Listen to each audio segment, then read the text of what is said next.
There, can y'all hear me now? Can y'all hear me now since I didn't bother testing my mic before going live? Like a clown. What's up, Urza? What's up, Kev? What's up, Della? How are y'all? How are y'all this evening, morning, whatever, early afternoon? 12 people. Yay, what's up? My first Sprinton, it's my first video on my channel since, what up, Jimmy? I have not, but I really enjoy the movie with Jim Caviezel and Guy Pearce. What's up, Book Dragon, Matt, Rogue? What up, Rachel? Yeah, what is up? This is my first, like, the last time there was a video on my channel was the 2nd of September. It is now the 24th of September, which is Hilaridad, capital of Iraq. So, what's up, Will? Yes, Swordmaster Dumbledore. I will train you how to fight, and you can escape. Whatever the prison's name is. It's not the Bastille, but Bastille.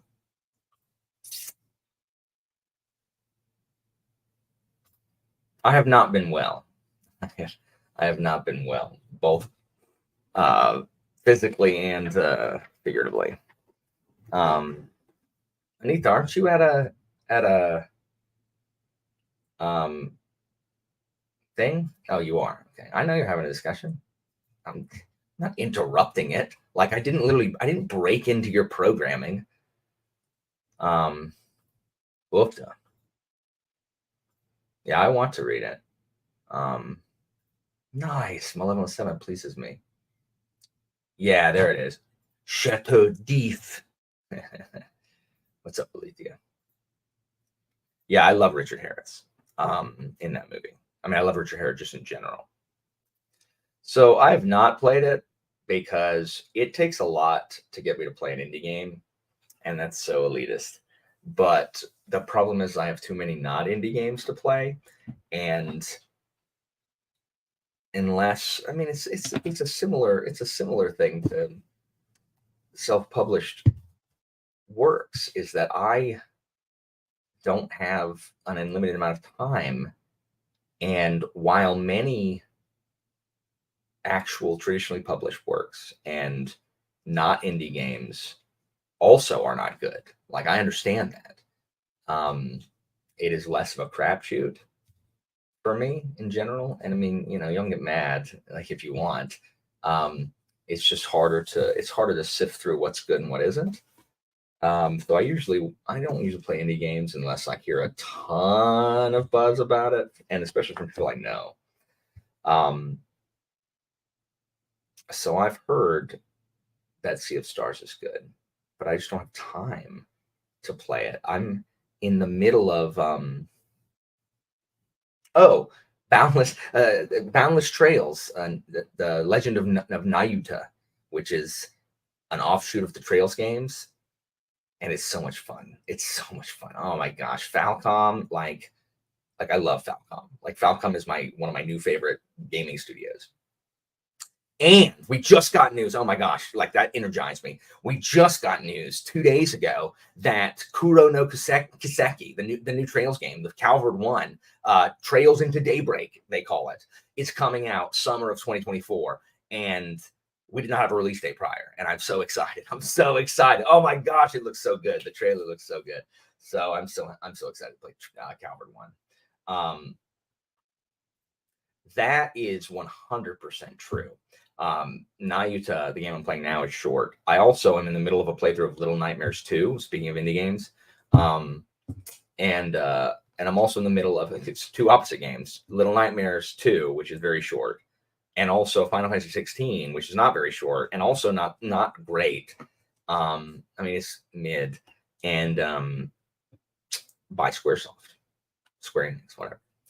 So I'm in the middle of those. Oh, and I'm also in the middle of Scarlet Nexus. I beat one character's playthrough. I gotta beat the other one, but then Nayuta came out, and it's a Trails game, so I got to play it. So yeah, nice. This was Augustus, excellent. Yeah, I almost, before Scarlet Nexus, Urza, I almost picked Assassin's Creed Odyssey instead. I almost played Assassin's Creed Odyssey. And then I didn't. I should have. I am also reading Servant of the Empire and having issues. So I don't love Tales skits. Zen. It's been a minute since. Yeah, I've never super loved Tales skits. The ones in Tales of Graces were really good. In Arise, I didn't enjoy them because I didn't like the characters in Arise, really. And they just announced they're doing a freaking 20-hour DLC for Arise, so I'm going to have to load it up again. Abyss was the best Tales game, but Berseria was pretty good. I know people are like, oh, it's Symphonia. Symphonia is good. It is good. It is good. But Symphonia is like the Final Fantasy VII of Tales games, to where it is overrated. Origins is awesome. I have spent the last 3 years playing all of the Assassin's Creeds and platinuming them. And so I am up to Odyssey. And I don't want to play Valhalla. So anyway, I'm listening to, during my commute and chores, I'm listening to Servant of the Empire. I am reading Silas Korax Gets Away with Murder, which is the third in KJ Parker's new trilogy that's coming out starting next month. There's one coming out October, November, December.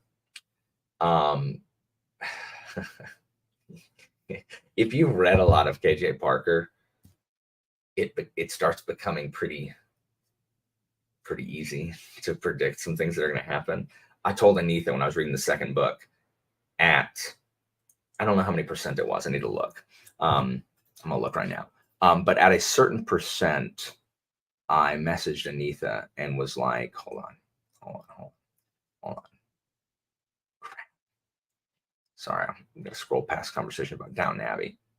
Oh, I was a third in, so I was 30% in. I was 30% in, and I called it, and I said, okay, I need to make it known that right now I'm predicting who is going to betray the main character at the end. And I was 100% right, because I've read this before. It's still good. Like, it's still good. It's just, if you've read a lot of Parker's works, it's a lot of similar elements, especially in the first person works. But I'm enjoying it. For those of you not in the know, I have begun. So KJ Parker is famous for not including a map anywhere, but he uses a lot of the same locations over and over again. And so, to figure out whether or not he's full of crap and it's just like naming locations, like similar locations, but they're like the geography wouldn't actually work, I have begun my process of creating a database for every location mentioned in every KJ Parker work. And in Silas Korax 2 and Relics, a novella, there are over 100 different place names mentioned, and about 20 of them are mentioned in both. So there's some big ones like Permia, Auxentia City, Mezentia, the Vasani Republic, that are mentioned a lot. The Sashan Empire, which is basically Persia. Anyway, so I'm documenting those, and then I'm going to, from that, once I have done that, I'm going to start compiling like an atlas, and this will be my claim to fame. This will be the only thing I'm famous for, and by famous I mean the 3 other people who read KJ Parker books will be able to benefit from it. So that's my goal. So yeah, I haven't been super well this month. It's been a difficult month on the internet. So I had to get away from the internet, because every time I get on the internet, I was getting angry, just getting angry, or despondent. And I am also feeling overwhelmed by things I need to do. And so just deciding that I'm just not going to look at the computer. I'm not going to go near the internet. It's helped a little bit. But I hope to go back to making some videos soon. I have a few that I've filmed, but I don't want to edit. Just where's the time? I used to be able to teach. I used to be able to teach my class. I used to be able to do my job, and I didn't work any of them. And I had all this time, and I don't know where it went. Like I honestly don't know where it went, because I don't know how different my life is than it was then. So I'm very confused. But I'm gonna try to do 2 videos a week. I'm gonna schedule a month in advance. That crap set up, because I can't do it during the week. So any work, gonna have to do it over the weekend, and then just schedule them to go. I think I've got enough for 2 weeks. I think I've got 4 videos. I think I got to record one tonight. I got to get a video for the hexologist up tomorrow. We filmed it. A week and a half, 2 weeks ago. But I need to get that up because the freaking book comes out tomorrow. Should have had it up already.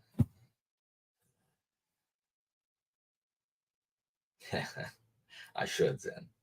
So anyway, it's been challenging. If you want more information, stay tuned to my video, my October TBR / life update / channel update video that will be up at some point. Probably after the hexologist video. Hexologist video has got to be up tomorrow. So that'll be one of the things I'm working on this. I'm only running these sprints till like 5:30. Then I have to go somewhere. I gotta so anyway, so I'll be reading Silas Corax. And the thing I like about the Kindle for these is that I can just highlight the place. And so when I go back, and I have a spreadsheet, like I have a spreadsheet for locations now. It's crazy. I have a freaking spreadsheet for Parker locations. How's everybody else been? How y'all been? How have what are y'all reading? How is everybody? Kat, I'm not sure I knew this was you prior to this. I was like, oh, I know someone else who is reading that and struggling with it. So yeah, I'm going to finish Stripping the Empire for sure. Oh, for those of you who are interested, a new read along starts in October, and it will be. Hold on, let me grab my book. Whee! We're going to be reading the engineering trilogy, starting with Devices and Desires. So we're going to read the engineering trilogy. It's super weird that this book, the first book is like 600 pages, and the other ones are like shorter. Like the last book's only 300 pages, which is weird. So it'll be interesting. What I do like is that, oh no, it's first person. I thought it was third person. No. Hold on. Okay, it's not. Woo! What I saw was just someone talking. Okay, good. So this is third person. I prefer Parker's third person works. So this is a third person trilogy, which I'm excited. I like first person just fine. I think Parker's good at it. I just like his third person works better. Yeah, same. Though, if anybody has a Kindle Paperwhite, how often do you go to highlight something and it highlights the freaking line above where you are tapping?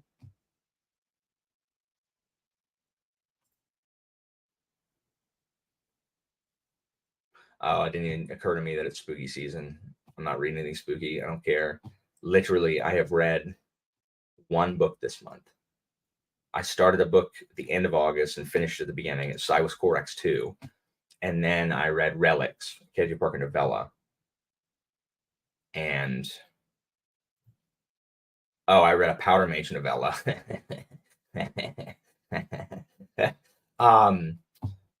And then I am in the middle of 2 books. And it's almost the end of September. I don't know what happened. Like I used to be able to read. How are you liking Otherland, Kev?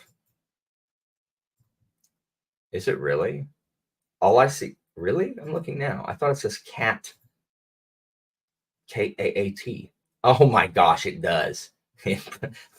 I'm parenthetical blind.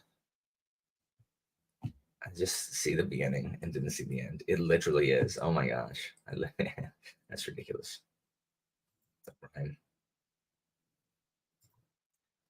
Yeah, I'm completely burned out on everything. Whatever. It's just so completely burned out again. Yeah, on like literally everything. And I had to have a freaking colonoscopy last weekend, so that was fun. Having to drink that nasty crap. Like the worst part is the fact that like I have to drink 48 ounces of water in an hour. I don't drink 48 ounces of water in a day. Like that's too much. It's too much. I can't drink that much in that period of time, even if it's crap I want to drink. And so help me if I taste anything lemon or lemon lime or lemonade flavor again in my life, it will be too soon, because you can't drink anything that tastes good. You can't eat anything of a flavor that tastes good. It's a yellow, green, or green. Can't have anything good. Can't drink coffee. I mean, you have black coffee, but that's obscene. So it's awful. Blech. So that was I mean, everyone's right. I mean, they say the prep is way worse than the procedure, and it was. Like the procedure, I was anxious because I'm just anxious about medical procedures since my accident. But like I went in there and I was just talking to them, and then I woke up and I was choking on apple juice because apparently I had asked for, like, they said, "You want a juice?" And they said yes, and they gave me a little juice box, and I inhaled some of it, and so I was coughing. That's the next thing I remember. So I don't remember anything about the stupid thing, and of course, and thank goodness everything's fine, which is fantastic. But like prepping is just like bleh, bleh.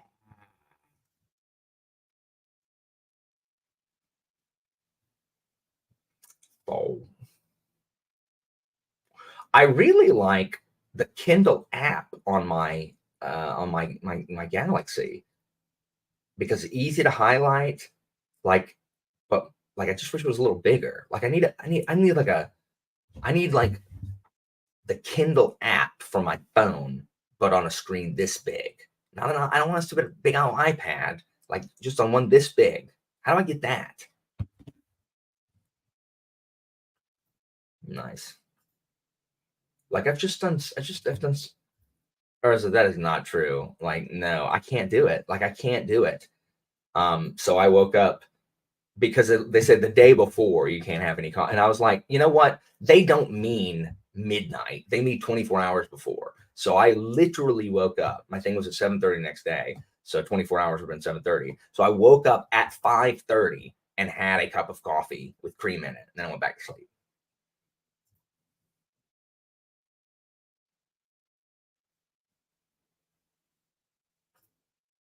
Oh, I don't use the dark theme for anything. So yeah, so that was unpleasant. And the week before, I had freaking COVID.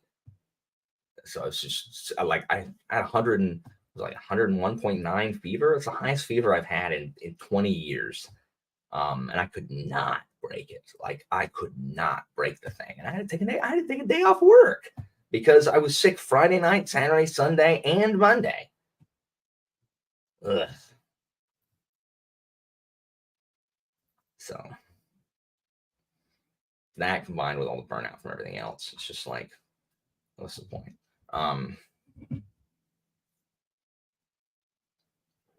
So, oh, note, that was an accident. I normally don't drink coffee mugs, making sure to plug whatever coffee mug I'm drinking. There's a lot of people online who drink coffee, and it's like no one holds coffee mugs that way to where it perfectly shows what kind of coffee mug you're drinking. You'll know I'm normally drinking out of I usually have a graveyard of coffee mugs, but I cleaned it up yesterday. Normally, I'm drinking out of my blue mug, and there's nothing on it.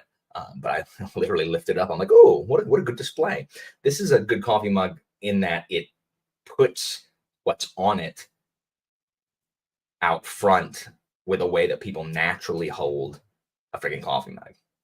Grey Coast is incredibly fast paced. Zippy or Rachel. It's incredibly fast paced. It's not slow at all. Not at all.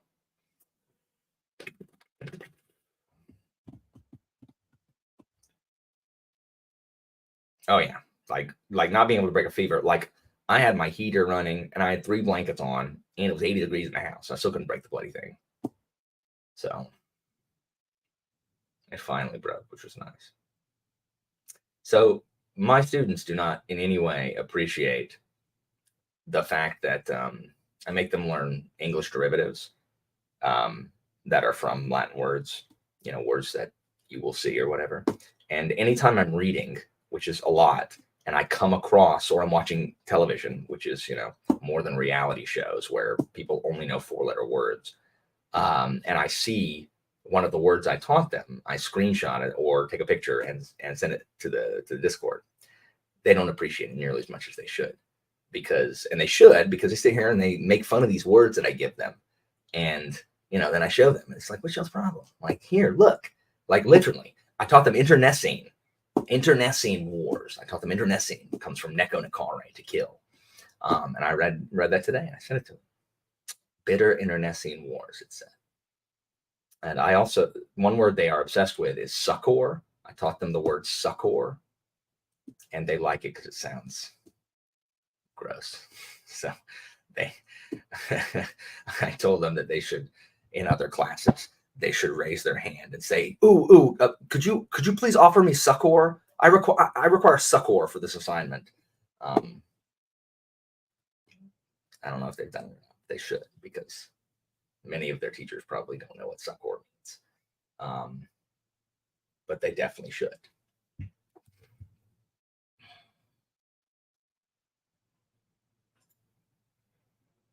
Nice. Very cool.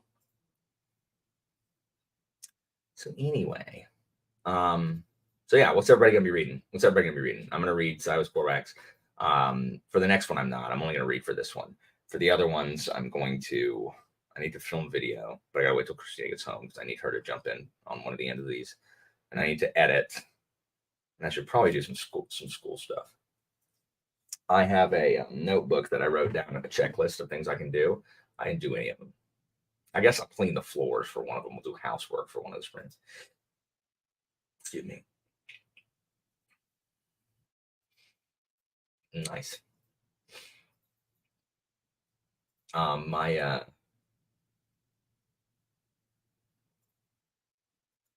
succor. Yeah, my kids who read a lot just dominate the derivative stuff. I mean, they're in better shape, because the thing is, they get mad because they want me to just like write the word and have them define it. No, like I write a sentence and I remove the word and they have to provide it through context. And the sentences are so overwritten with context clues. Like I literally define the word in the sentence and they still can't do it. They're like, why don't you just I can tell you what it means. I'm like, you can't though, because you have no idea how to use it. I'm still reading this, and no, I hate Kevin. Like, there's a part in the desert section that I would like Kevin in if it wasn't a stupid romance. Like, if Kevin was just like a Midkemian that she was like super interested in, like because of how different his culture is, like that would be cool. Like I would like that a lot, but it's not. It's just so like it just doesn't make any sense. It doesn't make any sense. Yeah, I tell them that. No one listens. Like, I can't even get started on that education rant today. Like, I just can't. Like, my education policies would be wildly unpopular. But like, it's time to bounce the kids who are making it awful for everybody. Bounce, boom.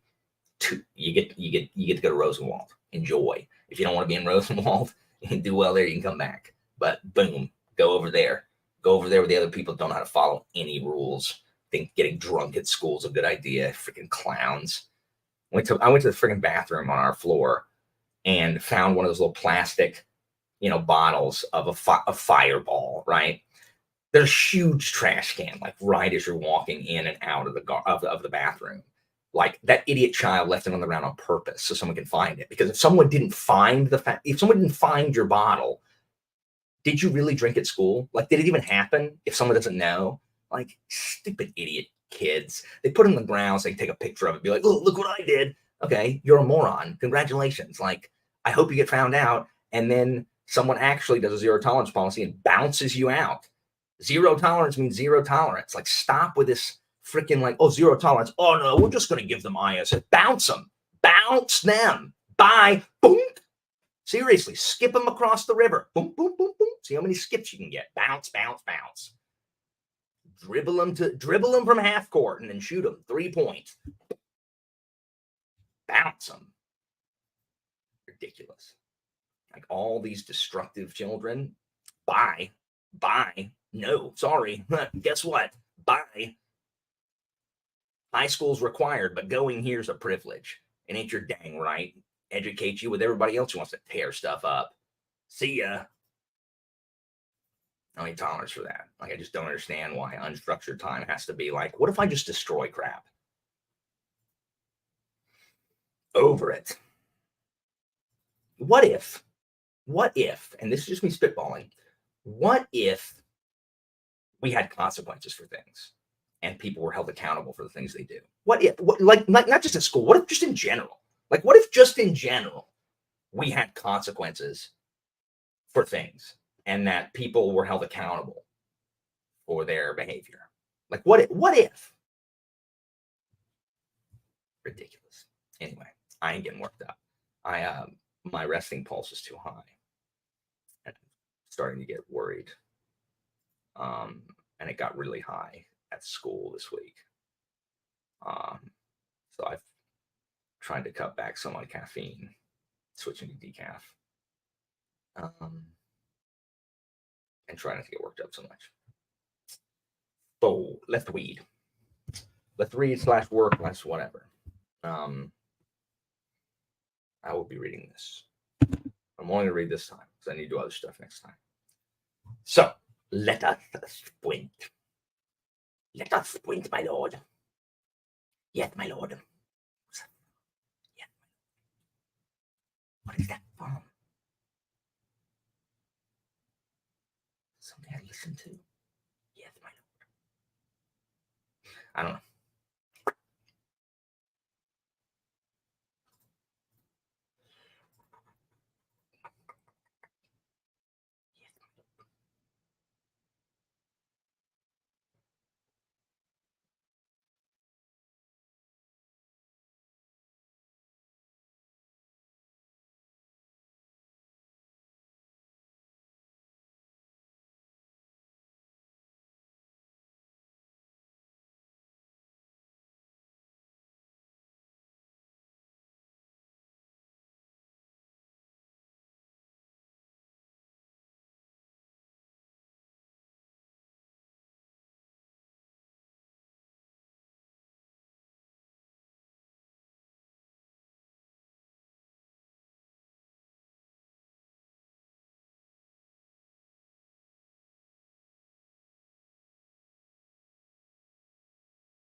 Welcome back, everybody.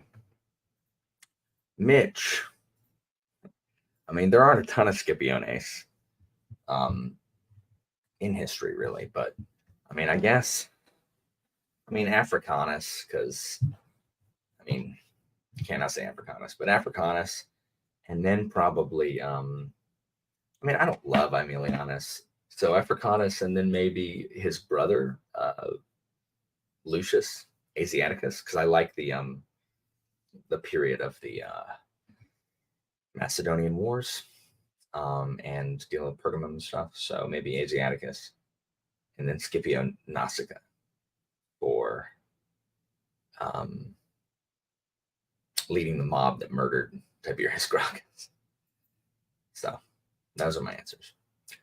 Welcome, everybody. I got a bunch read, which made me happy, and I got a whole bunch more locations, and I think I highlighted it. I got another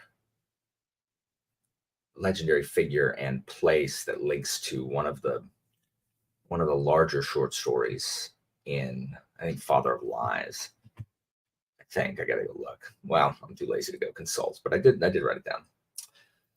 So the atlas and database continues to grow. How is everyone else? What is the what?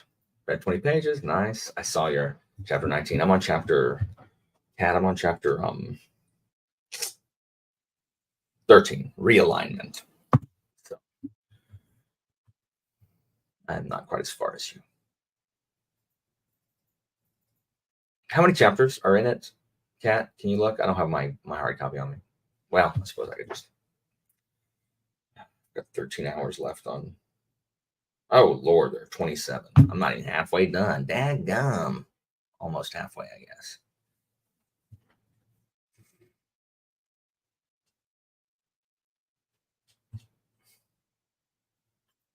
Everybody else, I guess I've done. Yes, no, maybe so. Maybe. So I have been. Hold on. I've been watching. Stop. I've been rewatching Downton Abbey.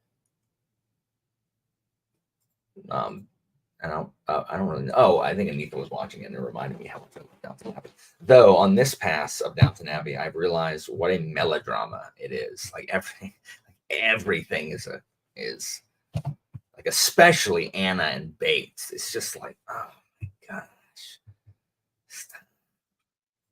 Nice. Christina got home from her rehearsal during this. Now she's napping. I just want to read KJ Parker. Like I think this is. I'm debating on what I'm going to do next year if I'm going to run any read-alongs. If I'm going to run read-alongs, then I have the 4 that I'm going to run, but I haven't decided if I'm going to do that or if I'm just not. And then I might do patron reads instead. But even then, I don't know if I want to do that. Like, I don't know. Like, I just want to read crap that I want to read. Like, if this was before BookTube, I would have basically read all of Parker's bibliography by now, with some interspersed, because some like if they're really prolific like Parker is, I would space it out because it's just too much to read at once. So but I mean the series that the read along series that I picked are they're series I want to read.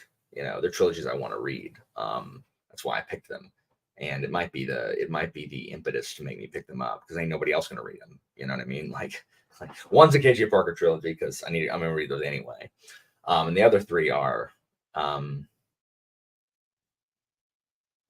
oh yeah, like literally books I have literally never heard anybody talk about at all. So it's stuff I want to read anyway. So I might do that. We'll see. All you long-suffering supporters of my channel, with when I've been absent this last month, really month and a half. Like, I don't know what's wrong. There's a lot going on. I'm having to deal with a lot of stuff. But I'm glad you guys, there's 50 of you hanging out. Not a bunch of people talking, but 50 of you guys hanging out, which is fun. Nice. Very cool. I have been so burnt out that when I get home, I'm so tired. So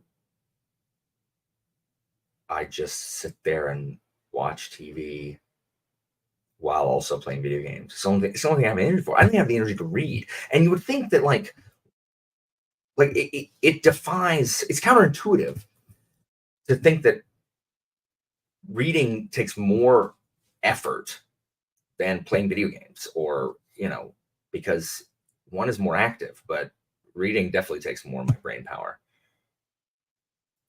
Good for you. Good for you. So good. It's so good, Kat. I haven't read anything this year that I've enjoyed more than Imperium, which is one of the first books I read this year.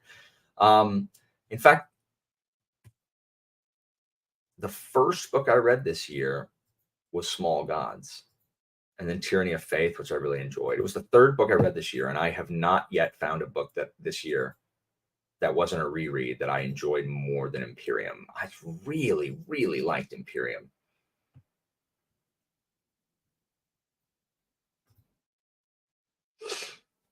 Yeah. It's really hard.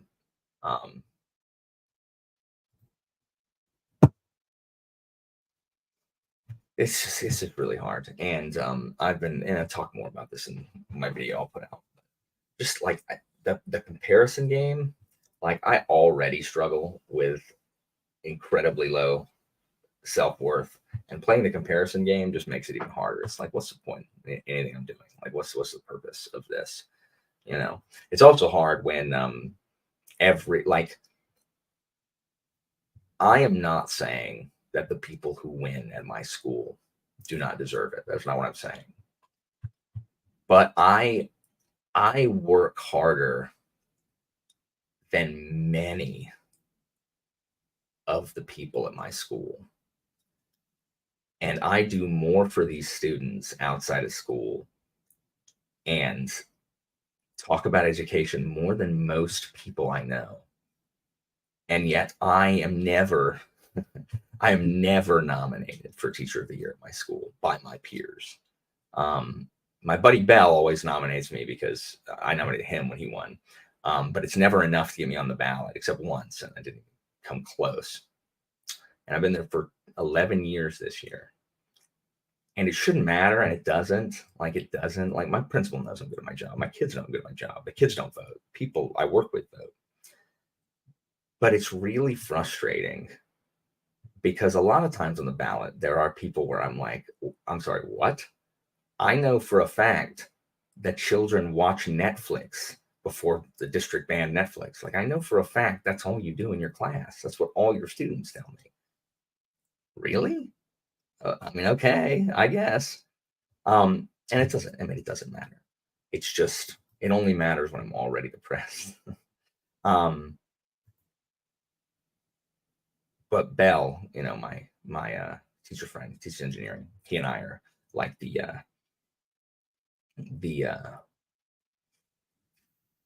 collegiate studies, like 1-2 punch elective thing that they can take for 4 years. And yeah. Bell's like, Walker, you don't socialize. Like, you don't go down and play the politics game. Like, and the thing is, we have a high turnover rate. Like, a lot of people, we have a lot of new people all the time.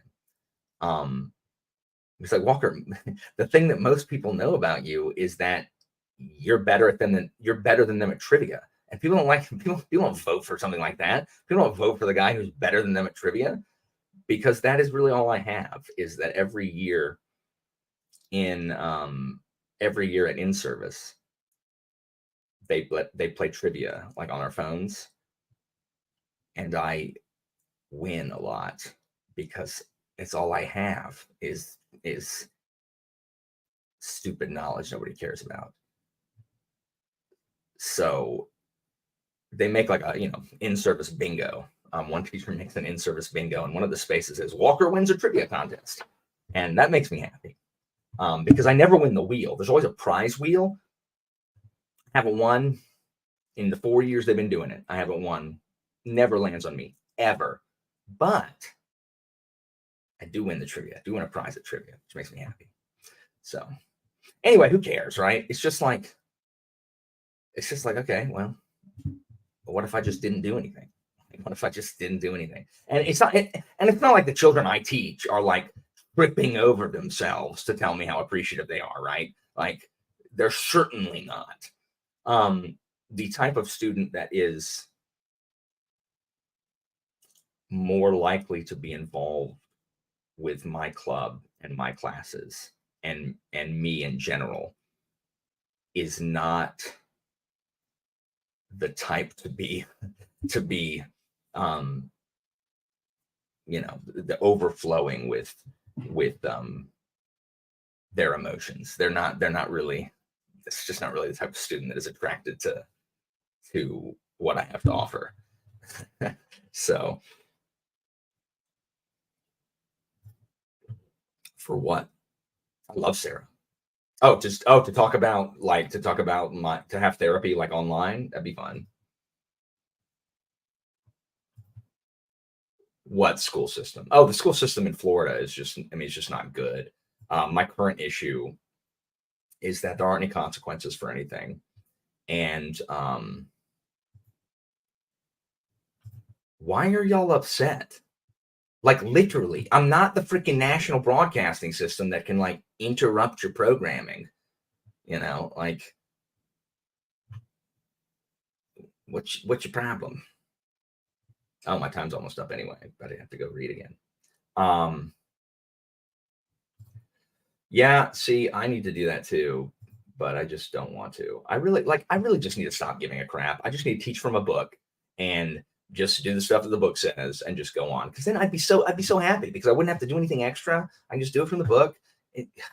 Why am I trying to teach anybody anything? Or like, do it any I know, right?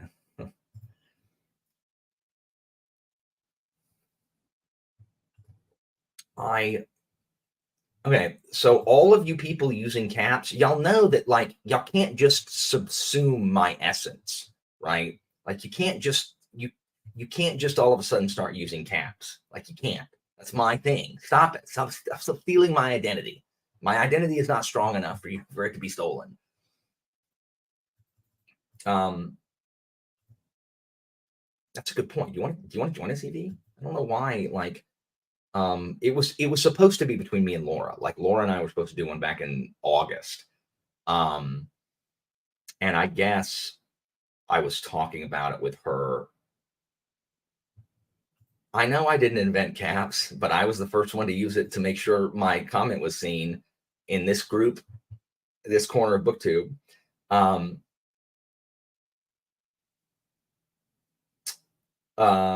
Yeah, so I think I was talking with them on Joanna's Why Read stream, and I was talking to Laura,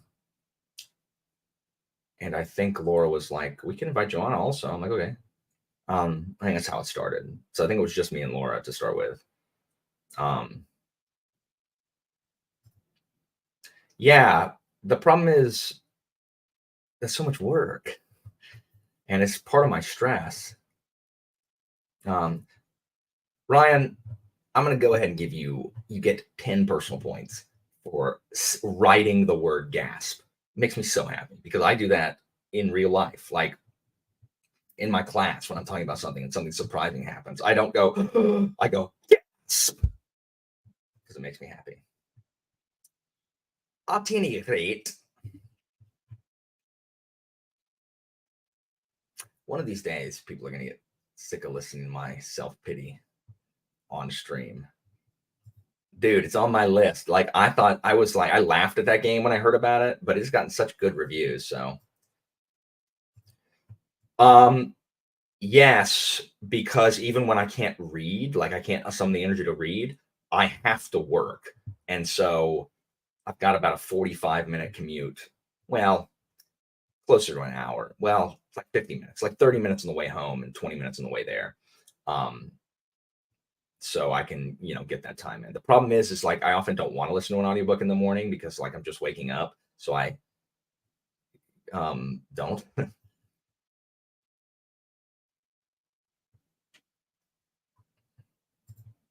Oh, okay. I heart you, Evie.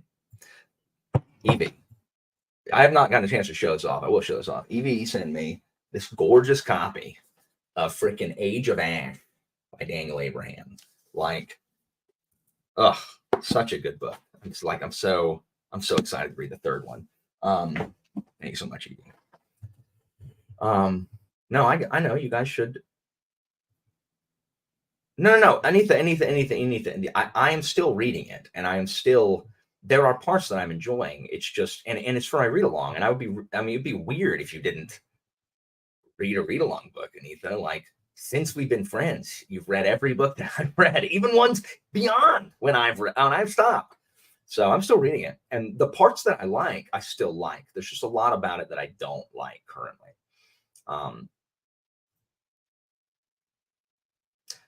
Teachers try, kids try to do that, and I do. I do get off topic.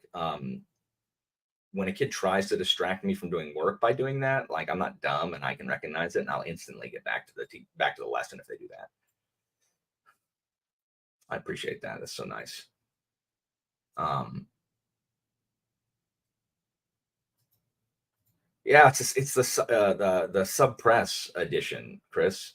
Um, it's super nice.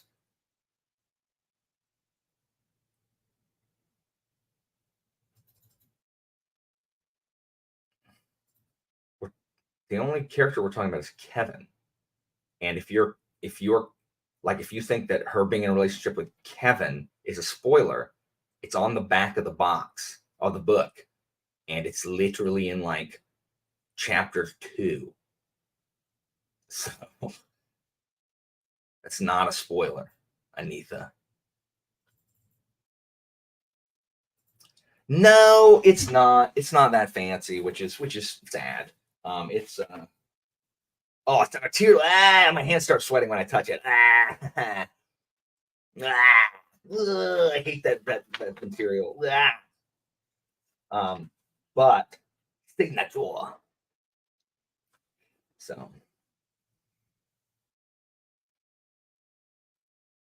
Anita, that's perfectly reasonable. It's like absolutely sucks. Absolutely sucks. Sucks mad wampus. So, anyway, let's read.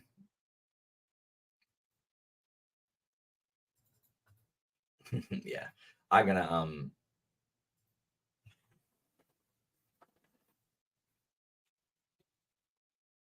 no. There should be illustrations.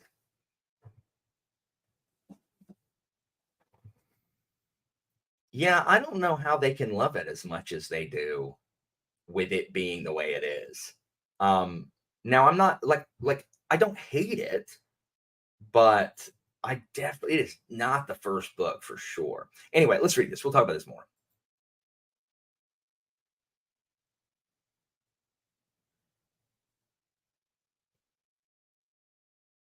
I love that whoever was talking about the bone shroud took away the read sprinting until 0 0 thing.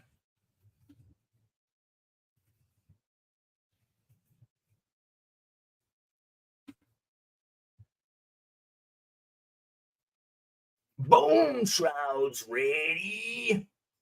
Oh, it's excellent, Daniel. Yeah, yeah, eh, that's true. Oh, here I was excited, but yeah, yeah, I guess you're right.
Welcome back, everyone. Always, Sal. Maybe if Kevin didn't suck so much. Thank you, Zen. Bone saw's ready. I thought you were watching your husband yell at the TV, Evie. I was, and apparently the Patriots are sucking so bad, and the Jets are sucking so bad that the Patriots are somehow winning. But it's the most boring game ever, according to him. What? Word. I have a friend who loves that the Patriots are winning right now. That I love when the I love it when the Patriots lose. I'm sorry for you. Along with the rest of the nation. Yeah. Well, I mean, post Brady, the Patriots suck. Like, it pleases me that they don't win anymore. Did Brady actually retire? Yeah. Is he actually gone? Okay. Yeah. Drat. I have to make a substitution. I can't get him out now. Wait, can I? That's why you got to set your team beforehand there, Pete. Look, I had a little something called a live show to go to. All right, sorry. That was loud, man. That was loud. Hi, Anita. Hi. What are you reading, Pete? I am rereading Purple and Black as I make my way through academic exercises. Nice. What are you reading, Evie? I know what you're reading, Anita. I'm reading Speaking Bones. Haven't you finished that already? It's literally 1,000 pages, Pete. No. I mean the series. Like, I thought you finished that series like months ago. That each book will take months, actually. 1,000 pages. That must be it. It just takes forever to. Nice. A whole 2 pages. Nice. That's usually what I get read. Yes. It's a good book. Daniel, I don't know. Is that from Rift War? I did not read. The Kellowan Empire is I think it's the Tsurani. I think it's the Mara's people. I think. What? Yeah, right there, Pete. I have a player that's getting me 54 points right now. Yay! Which is a lot. Oh my gosh. Pete.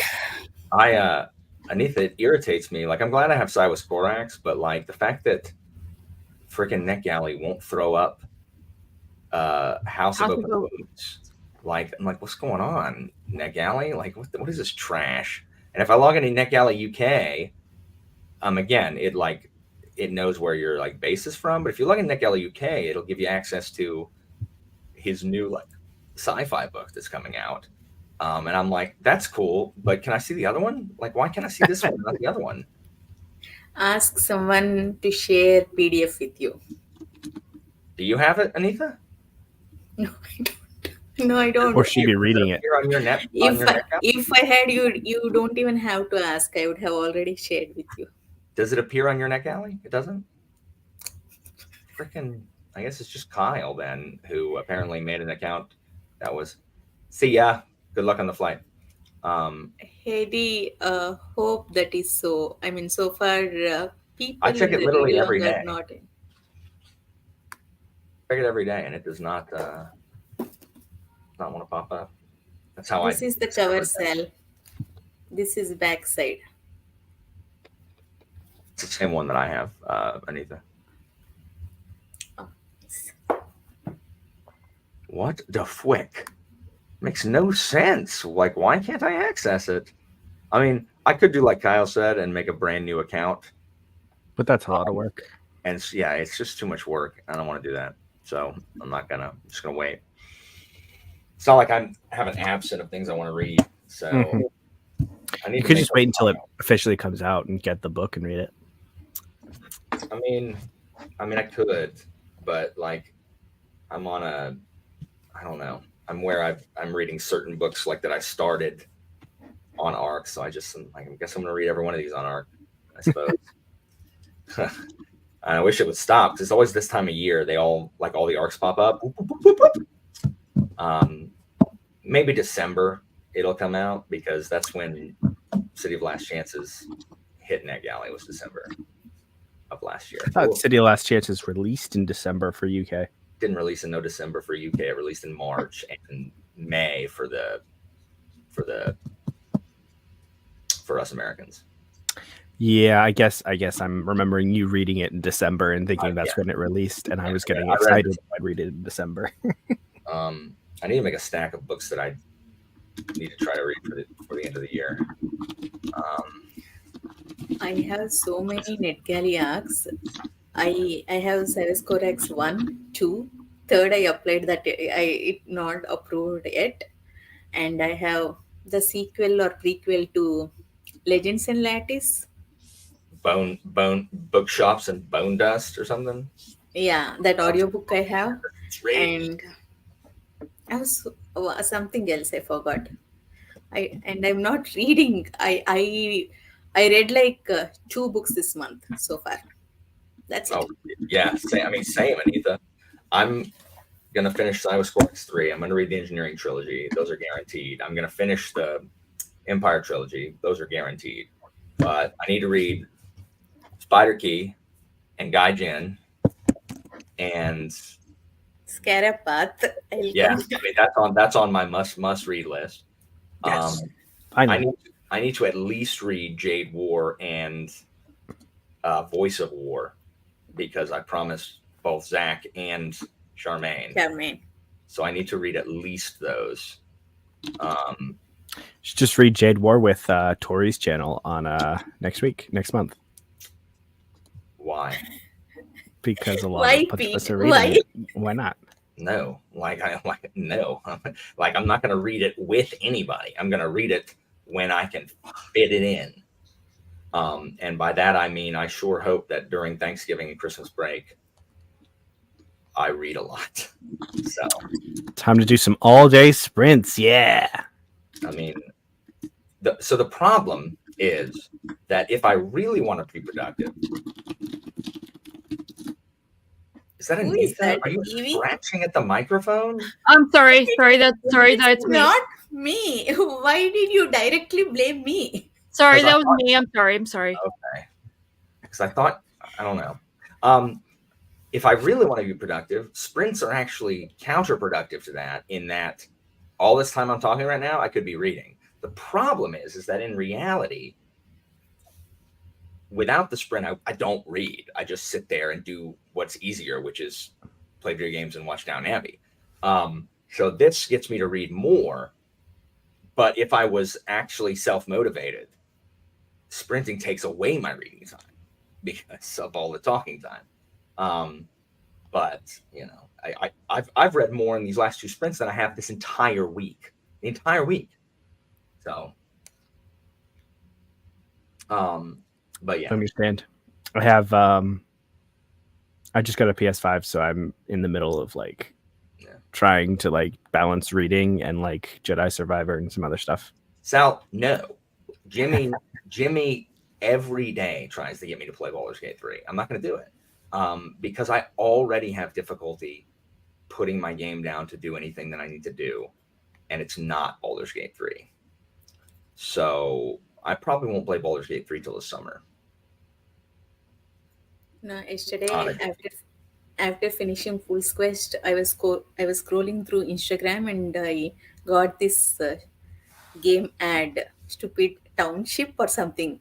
I downloaded it, and since yesterday, I cannot stop playing it in my phone.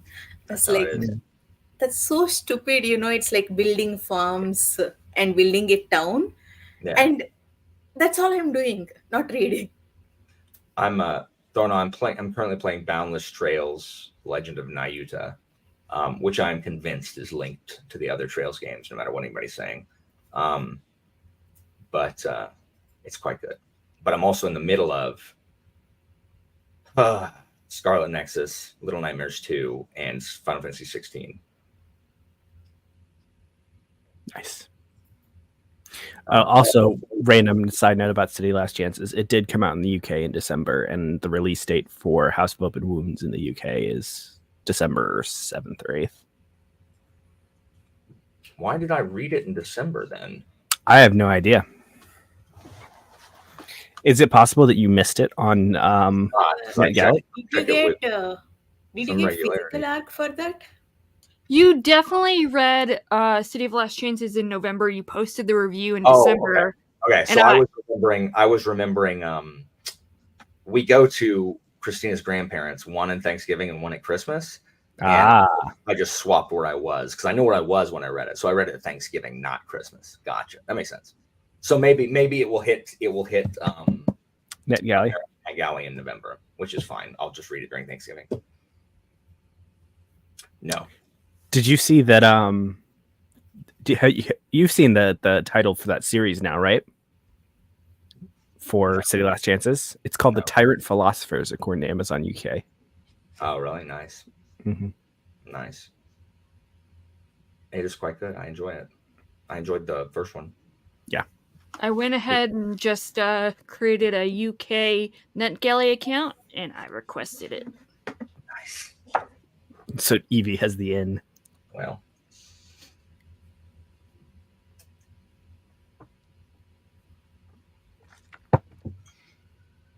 Because the thing is, if I'm going to post feedback, I'm not going to post it on NetGalley UK. I'm going to post it on NetGalley US. I'm so sorry.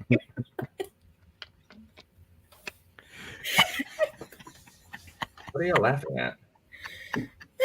The Garden Gnomes comment. What's wrong with it? Crying out in disorganization. Evie, don't let people talk to you like that. You don't need that. It's fine. Listen. No, I don't read a lot of horror as it is, Thornall. The only horror I read is basically Lovecraft and those that came from Lovecraft. So I don't read a ton of horror. Yeah, I might read the book that Evie sent me. I might read that. It's very short. It's very short. Depends on it depends on how long it takes to read Mistress of the Empire and Engineer. If I have time after finishing those, I will read it. But I gotta finish those. These are not dinosaurs, the Garden Gnome. This is Reptar from Rugrats. Oh, Reptar. Gosh. Get with it, man. You know what? One of the things I appreciate, besides the fact that Mike and Robin are awesome, one of the things I appreciate about Mike is that it does not matter what reference I use, Mike gets it. Yeah. Like Mike knows every reference to anything I reference, almost all. And only the most obscure of obscure does Mike not know. And that pleases me. So shout out to Mike. Another shout out to Mike, in that it's still one of the greatest joys in my life is hearing him cuss one time, and it was amazing because I didn't expect it from him. So that's bizarre.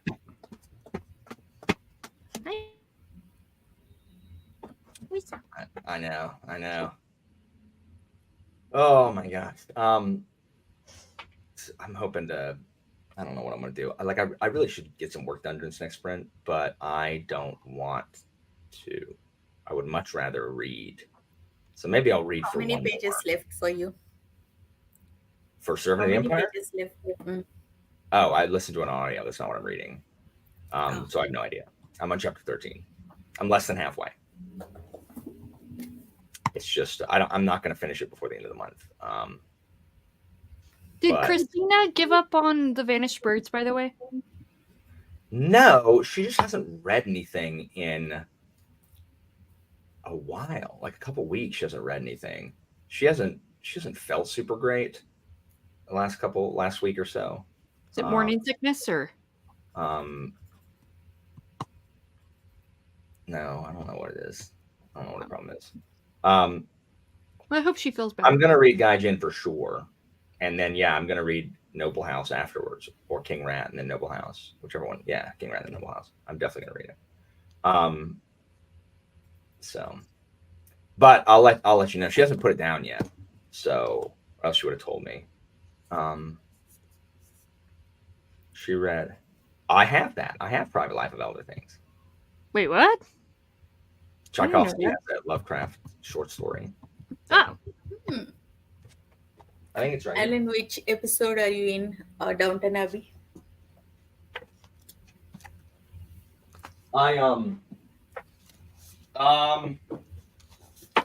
Oh, what's going on? Oh, somewhere in season 3. The major event of season 3 just occurred, and Cora's not talking to Robert. Justly so. Like, justly so. Like, Robert, you are a freaking snob. Like, you're a snob, and everything is your fault. It's all your fault, Robert. It's your fault. There's like, everyone should leave you, and like, you should, they should find you 100 years later, a skeleton sitting in your lounge chair in the study in Downton, because you should be abandoned for your snobbery. So yeah. And actually, Cora had a valid point. What she told about, the doctor.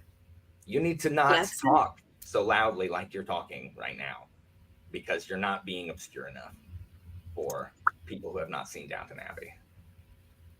Okay. Look, some of us are just trying to remember it from when we watched it when it first came out. You should send me messages if you're going to talk about what you're talking about right now. Okay. What is the weekend? Oh, I love Maggie Smith. Like, Maggie Smith is a treasure. I love Maggie Smith so much. Like, she's so good. Her and the lady that plays Isabel are so good together. Isabel is insufferable. Like, she is so aggressively helpful, and it's just like, stop. Like, go back to your house and stop with just leave everybody alone. Quit being a busybody. But she's so good. Her and Viola are so good together. The friendship they formed at the end. Oh, beautiful. so good. It's so good. It's so good. Anyway, I think I'm going to read again. But on the next one, I'm definitely going to do work. Maybe I'll read to 50%, because I'm close to, what percent am I at? I just saw that episode though. Now, don't be so defeatist, dear. Very middle class. I've got 3% left, so I may read to 50% and then, or finish this chapter and then do some work. All right, let's do it. Let's do it. Yeah, it's a great rivalry, but like, Isabel's just insufferable. My favorite dialogue: I don't argue, dear, I explain. Yes. So good. When those two get in a fight and that vase breaks, like, I'm very sorry about the vase. It's like, oh, don't be, dear. It was a gift from a dreadful aunt, and I've hated it for 50 years or whatever. It's so great.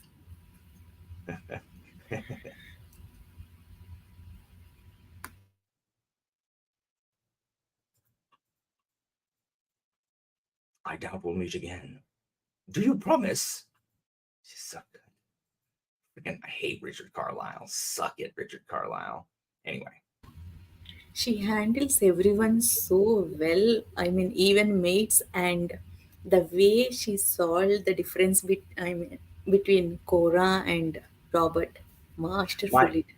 My favorite thing that Lady Violet does is when she laughs at the stuff her own stuff that she says. Like, she'll say something and she'll go, woo, woo, woo, woo. Like, and no one, like, she has tickled herself pink. I love it. I laugh every time she does. All right.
All right.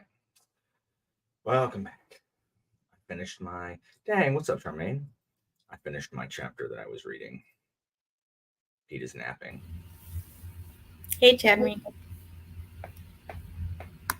I guess I can remove Pete until he's done napping. There. So I finished my chapter with 3 minutes to spare, so I will not read this next time. And big surprise, a betrayal happened. And I'm like, oh, okay. Okay. Like, ooh, I'm reading a Parker first-person novel. Of course, it's a betrayal. Same. I thought it's booktube related. I did not think it's in the book. Like at the end of my chapter, it's like the amount of times in these 3 Siwas Korax books that someone hits him on the back of the head and knocks him out at the end of a chapter. Like, I'm just confused as to why the exact same elements are used so often. I mean, it's fine because I love Parker's writing style, but at the same time, I'm like, okay, oh, color me. Oh, this is my shocked face that this person betrayed him. You know, I'm just like, okay. So we'll see. What's the worst? The getting knocked up the side of the head? I thought you were talking about Servant of the Empire, and I was very confused. No, I haven't. No. I was reading. I'm listening to Servant of the Empire. How are you, Jimmy? Broken away from playing. That is short story Siege of Tilper by Brian McClellan. Like, I understand the desire to write your own stuff and want to self-publish it or whatever, but like, who is freaking editing your stuff, Brian? Like, I like Brian McClellan's world, but like, he needs someone to tell him, hey guys, or hey bud, the guards don't go inside because it's raining. Like, every city in the face of the planet would have been conquered. Just had to sit outside and wait for bad weather. Like, I'll do it for him. I mean, at this point, I won't because of all of the. I try not to say mean things, but I'm just like, I want these to be better than they are. Like, I will read it and be like, man, you got to find another way. Like, you have magic in this world. Use magic. I think that the most frustrating thing is when there's like a sliver of the thing that you like, or that you can see that it has potential, and it just doesn't. It's not successful. Yeah, it's just like it's just. It's a fantasy book. Use magic, but like that doesn't work. Anyway, it's frustrating because his combat scenes, like the action, like he learned from Sanderson well to write like what would be like a movie action scene, and he does less of the let me explain exactly how the magic is being used in every single scene the way Sanderson does. He doesn't do that. But it's just like, man. Anyway, so yeah, reading. Yes, like I don't care what kind of like mountain pass you have. If there are a million guys, you're eventually getting overrun. Like, I'm sorry, like you just are. The Spartans held the 200,000 Persians at Thermopylae for several days, but they were, and they were betrayed, and they went around the back. But like, eventually, the Persians would have overwhelmed. There were only 4,000 Greeks there. So eventually the Persians would have broken through. And the Spartans knew that. Like, they knew they weren't going to, they were buying time. They knew they weren't going to stop the Persians there. Anyway. Sigh. I'm just going to I'm going to write a Napoleonic era flintlock fantasy, and I'm going to do what Powder Mage didn't do, and have it not end the way the Shadow Campaigns does, like two just two colossal swing and a miss, man. Like, I don't know why Django Wexler focuses on what he focuses on in his writing, because Thousand Names is so bleeding good. Like, it's so bleeding good. And even through Price of Valor, like, and like, if you remove the two characters I'm talking about, the interactions between two specific characters, if you remove that, it's really good. But then you have book 5, and it's like, oh, I guess we're the Care Bears. And I guess we'll just stop Satan with our Care Bear stare. And I'm like, what?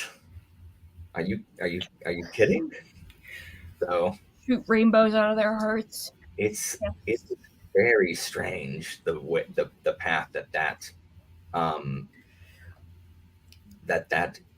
yeah, seriously, Urza. Like, I'm even okay with Shadow Throne. Like, I like the political stuff that was thrown in. I like the French Revolution stuff and the spike and how the Third and fourth book maybe should have been one. Yeah, so the plot that begins at the end of book 4, you know, in the epilogue of book 4, they did not have enough time to handle that plot well. And it wasn't even focused on, in favor of the dumb character interactions, where it's just like, are you kidding? Like, what if, like, do you not understand the repercussions of what just happened at the end of book 4? And we're just gonna barely deal with that. Oh no, you're right. We definitely want to see more of these two. Like, oh, let's explore that more. Like, we haven't done that for 4 books. Like, let's explore that some more. Never mind the, like, world altering whatever happens at book 4. It's, oh, okay, you're right. You picked the more interesting of the storylines, Wexler. Like, good job. Let's follow that thread. Like, what are you doing? Like, what are you doing? Like, it's so. Yeah, so it would not have been nearly as bad if it wasn't the last book. If it had been book 1 of a new trilogy, it would have been really good. Like, it could have been really, really good, because they could have given the awesome storyline the time it needed, because that's a really cool storyline. Like, where I'm just like, no. And it makes sense how that could happen. And then, you know what? Background. People want more of these two. No, one focus group. It's like when Finn and I are playing PlayStation games, when we play video games, and the design flaw is like Mass Effect Andromeda. One focus group would have told you that, hey, having fewer alien races in a different galaxy than the Milky Way, and having the main bad guy literally just be rock-like humans, that's stupid. Seriously. Just let us take a survey and we'll tell you. That's dumb. Like, the whole point is exploration, and it's less exciting than the Milky Way? That's stupid. Like, one focus group. That's all I gotta do is ask me and Finn. Like, we'll tell you. One focus group. Anyway. Dumb. So yeah. So Sal, are you saying that they're D&D from Game of Thrones, or he's D&D from Game of Thrones? Was what? What? That Brian McClellan is, or Django Wexler, or whatever his name is Dan and Dan from Game of Thrones? Because didn't he also screw the pooch on last season of Game of Thrones because he wanted to go do Star Wars? Or they wanted to go do Star Wars? Well, no, because the thing is, Sal, that he didn't write the Star Wars show or book until much later. Like this was his first series, and then he had another like YA series, the Ships of Smoke and Steel or whatever. So it's not like he jumped onto the other one. Otherwise, that would make sense. So I don't know. I don't know why he did it. I don't know. I don't like I don't. But it is, Sal, compared to the other 4 books, it is like in and of itself, because there is war in it, like that stuff is cool. But when you read the other 4, and again, removing everything that involves the interaction between 2 characters, if you remove all of that, the books are really good. But 5 is such a letdown. Even I did not mind that ending with that other character. Only these 2 was little off. I'm sorry, but like the method in which the big bad is beaten is ludicrous. Yes. Absolutely ludicrous. Like the build up for the big bad, the way like worse than the Mass Effect 3 ending, which Anita I know has no context for you, but like absolutely ludicrous. It's like there is no way that this book has been building to this. No, you are hearing that you need to read the 1,000 names and just leave it there. Like, I think you can read the 1,000 names as a standalone. Like, you don't actually need the rest. 1,000 Names is really good. The 1,000 Names is an excellent book. I liked it so much when we reread it. Like, so good.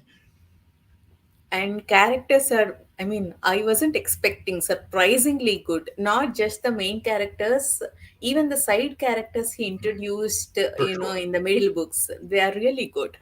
Yeah, I agree. And I like the Robespierre stand-in in books 2 and 3. Like, I like that guy because, he is, a political revolutionary. And you're like, yeah, go. And then it's like, oh, no, stop guillotining everybody. Like, just stop, please. It's still like the big problem with the Mass Effect 3 ending is that it nullifies the amount of choices you made throughout the series. It's just not a good, like, it does not have your choices pay off. And so that's the problem. It's not bad. Like, again, the Mass Effect 3 ending is bad compared to how amazing Mass Effect 2 and 99% of Mass Effect 3 is. That's why it's bad. It's bad because it does not meet the potential setup. And I'm not even talking about an ending that I don't want. Like, I'm fine with an ending that I didn't like because it's not the ending I wanted. I think the ending robs, like, it makes a lot of the choices that we made not matter. And that's why I don't like the Mass Effect ending. Not because it's maybe bad. That was the point of the ending, to be like, it's not. Nothing matters. But it's not. Like, that wasn't the point. The point is that they ran out of time and didn't know how to end it. And they're like, what if we did this? So the thing is, I liked Napoleon in Russia, Urza. But I do understand that. Like, it would have been cool to get more of the Mummy. No, I've played the patched ending. Like, the patched ending doesn't actually fix that much. Like, for those of you who played, I know there's more than just me who played it beforehand and afterwards. Like, it doesn't, because I played the Legacy, the Mass Effect trilogy that just re-released. It doesn't actually fix that much.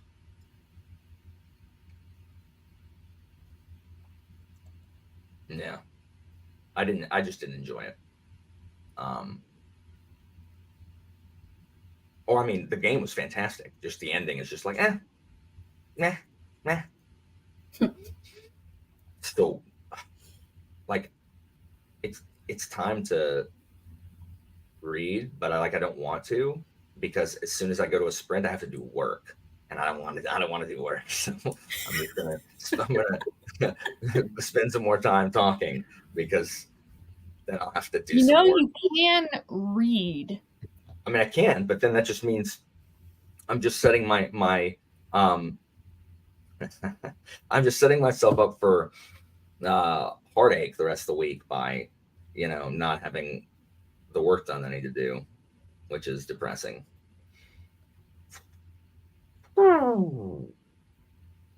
What do you have to do? Just slides or? Here are the things I need to do. I need to write note cards for the review game for one of my classes tomorrow. I foolishly scheduled 2 tests in the same day, so I have to write 2 tests before Tuesday. So that'll get pushed off to tomorrow. But I mean, I could start on that, but I'm not going to. I need to finish updating the slides that will start on after Thursday, or starting on Wednesday. I need to film a video. I need to edit one video that has to go out tomorrow. I need to mop the floors and scoop the cat boxes. And I have a list, but it's in my backpack, which I'd have to go look at. So yeah, I don't want to do any of it. What if I just read? What if I just read and just didn't want? Well, at least do the litter boxes. You don't want your house smelling like weird cat stuff. Anyways, by the way, when are you guys gonna find out the gender of the baby? I'm not talking about that right now because that's part of my video, and if I talk about it now, people won't watch my video. Oh, okay. Never mind. The one that you're editing, or the one that you need to film?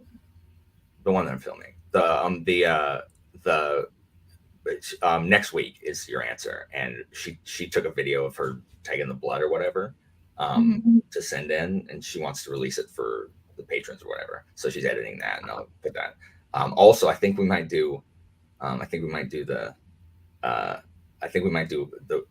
open the results like on a patron sprint. So we all find out at the same time. I'll let you know. But we'll see. Nice. The video that you need to edit, does it happen to be the questions and answers thing part 2? Oh no, I need to do that one. No, it's my October TBR / channel update / life update video. Like, hey, so I've been gone for a month and a half. So yeah. Never. I mean, it's better late than never. You can always remind everyone, hey, so short story September.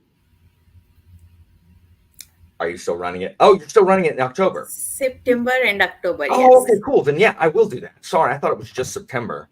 I literally forgot that it was called, even though I wrote it down. I was sitting here looking at my note. I don't know anything. What do I know? You know what? You know what I'm not doing? I'm done. Anything. These children do not appreciate me. I ain't spending Saturday driving them to a stupid Kurtaman thing next week. I'm gonna be like, I'm canceling it, guys. I'm canceling it. Sorry, we're not going. Don't at least some of them have driver's licenses? You are not allowed to drive yourself to a school function. It is seriously. Seriously, you are not allowed to drive yourself to a school function. Maybe one of the parents can take them. They're not. The parents aren't allowed to drive a bunch of kids to a school function. Like they have to be for a school function. They have to be. Yes, when I'm actually cleaning the floor and doing the boxes, I absolutely will do this. It's all about liability. It's all about liability. Like, it has to be under the school's insurance and all this stuff so that, sure, a parent can theoretically drive their kid, but they cannot drive other people's children unless they are, because then they become an official like school chaperone, in which case you have to be fingerprinted and background checked, et cetera, et cetera. It's all liability crap. Yeah, it's all insurance and liability stuff, guys. Like, don't blame me. Blame the fact that people sue for everything. Like, well, the fact we are blaming the system, but expression is coming here. Yeah. I know. It's dumb. It's dumb. Like, I have me and Christina, like, I was using my car, like, a lot of times, yeah, 1 second. I don't want to get a van all the time. So I use my car or Christina's car, but to do that, you have to literally have like X amount of like insurance on your car to cover that if you're going to use your own car. And so we had to jack up our insurance so that I could use, which is fine, because after my accident, realizing that we didn't have enough insurance on my car for me, so it doesn't bother me. Like, I'm happy to do it.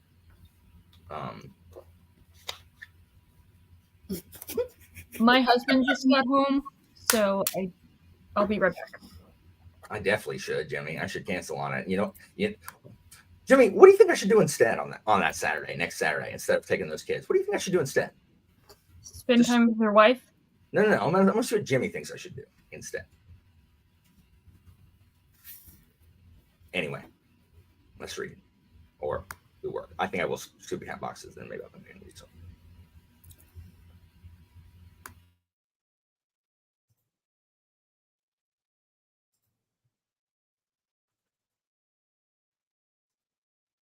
That's what I thought. I should play Baldur's Gate 3 with Jimmy instead.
Sorry, I thought we were going till 55. I looked up and it's at 50.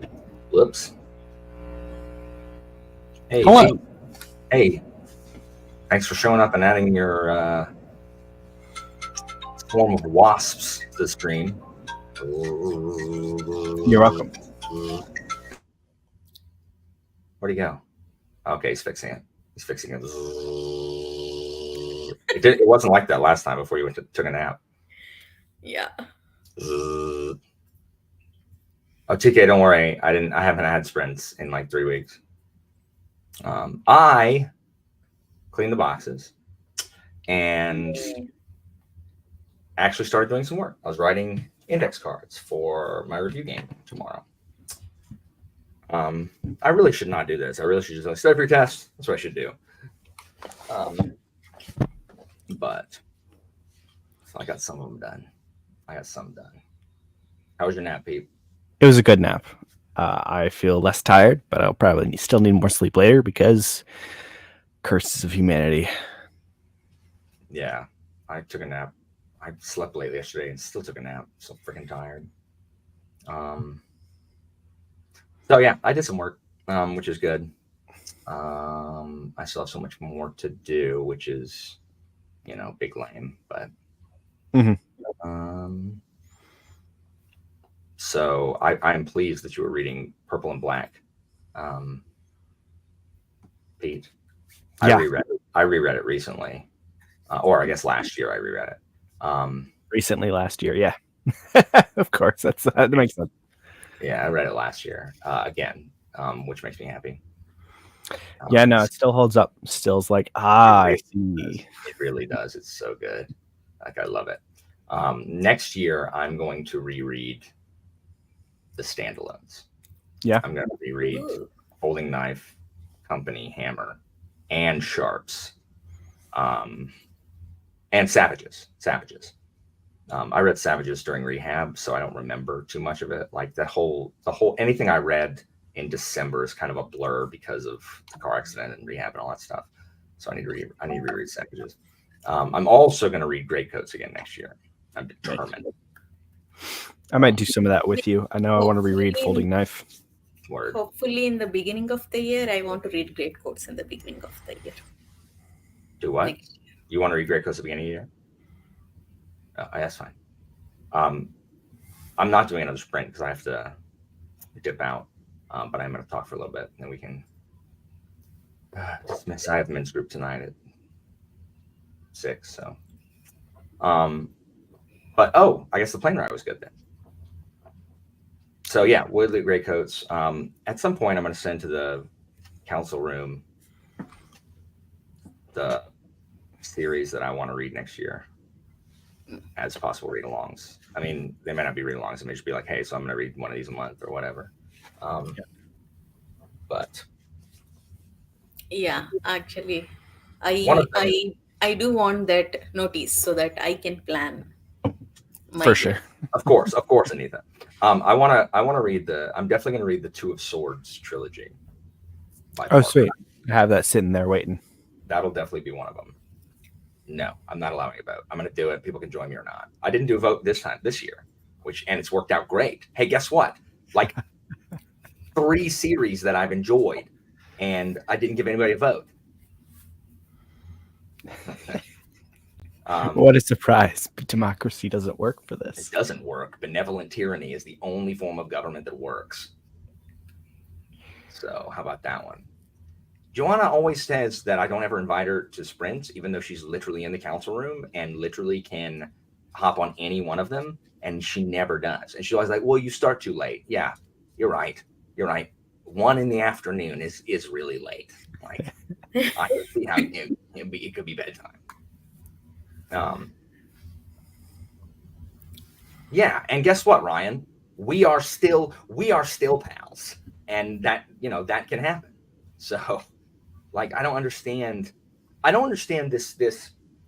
this thing on the internet about how negativity is the only honesty. Like, only people who trash books are honest. Anyone that likes something must be lying. Now, I'm not saying that, like, you have heard me talk about mob contagion before, and the fact that everybody is psyched about something lends itself to people being psyched about it. Like, that's not the same thing as calling people outright liars for liking a book. Now there are some opportunists, carpetbaggers, snake oil salesmen that'll say whatever they want, whatever they think is going to get views. But like, the fact that you have to hate something in order to be considered honest is ridiculous. Like, it's ridiculous. Like, no, maybe we're just not cynical a-holes. How about that one? Anybody ever consider that? You know what I mean? No, like, never. I don't like stuff because I have Asperger's and my taste tends to be different. But like on Jimmy's Chatting with Nuts, there was a guy who was like I was talking about how I don't like Sanderson's method of doing business and is weird. I just don't like a lot of stuff Sanderson does. And the guy's like, finally, someone who tells the truth about Sanderson. His books are trash. I'm like, I'm not telling the truth about Sanderson. I'm giving you my opinion of like what I think about the stuff that he does. Like, mine is not objective truth. I mean, anything, if I make a proclamation, it's objective truth because I'm the sole arbiter of truth as benevolent dictator. But Of course. It's like, what are you doing? Like, I'm not telling the freaking truth about Sanderson because I don't like this particular thing. Go watch my freaking Mistborn and Well of Ascension videos and you'll see that, oh, wait, I don't hate Sanderson. I just don't like dumb crap that he does. Exactly. That's impossible. Finn and I do this thought experiment all the time. Give us a year. Give Finn and I a year. We will fix the United States. We'll fix it. The problem is there's no way to ensure its continuity. There isn't. Like you. Anyway. So. Yeah, it's really funny that you're basically pulling a purple and black within your own mind. I know, right? That's what I'm saying. That's what I'm saying. One of Parker's things is like, the only people who deserve to rule are the people who don't want it. Yeah. Also, in the Siwas Korax series, throughout all of Parker's stuff, it's constantly quoting Saturninus' third law, which is, and I feel this in my bones. Saturninus' third law, which is any human being is capable of doing any amount of work, always provided it's not the work he's supposed to be doing. And if that doesn't describe me and everything about my life, I can do anything as long as it's not what I need to be doing. And they quote that all the time in a bunch of Parker's novellas and stuff. Which three are the Saturninus trilogy? Do what? The Saturninus trilogy. That's like 3 random short stories, right? No, it's 3 novellas. The novellas. Which 3 are those? Blue and Gold as well. Blue and Gold. Blue and Gold. What's the middle one? Inside Man? No. Yes. Blue and Gold, Inside Man, and Big Score. The Big Score. Okay. No. Blue and Gold, The Devil We Know, and Big Score. Inside Man is the sequel to Prosper's Demon. Okay. Yeah, exactly. I know Blue and Gold's in academic exercises. I think I got to grab the other 2 somewhere. Yeah. And you know what I would do? I would surround myself with people who didn't just agree with me, who could when I inevitably made a decision that wasn't fair because I'm in a bad mood that day. So I'd be like, hey, Alan, that's not fair. I'd be like, what do you mean it's not fair? Well, you said this and this and this, so you can't really do this and this. And I'm like, that isn't fair. You're right. Mm-hmm. That isn't fair. That isn't fair. Yeah. Because my kids, sometimes my kids think I'm mean, but I'm never unfair. Like, I am never unfair. What I dole out is never unreasonable, like ever. They may not like it, but it's always freaking fair. I don't understand. The kids they're always like, oh, is this a test? Like, is this thing? I'm like, why are you asking me? I'm like, what's the test called tomorrow? They're like, vocab test. I'm like, is Roman history vocab? Is Coriolanus vocab? They're like, no. I'm like, then why on earth would it be on the test tomorrow? There are so many teachers that put crap on their tests that they didn't learn. And I said, guys, I'm never going to put something on the test that I didn't teach you. Ever. Like, ever. I'm not, I don't care if it's on the slides. If I didn't get to it, I'm not going to put it on there. That's ridiculous. Anyway. Whatever. Weird. Yeah, my latest rabbit trails have been, I think lately, free speech.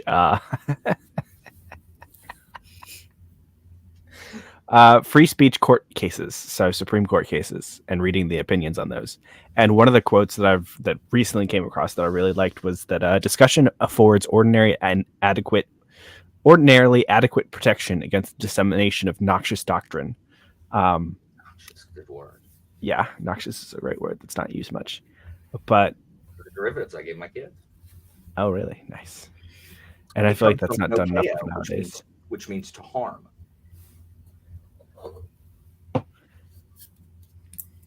Sorry, continue.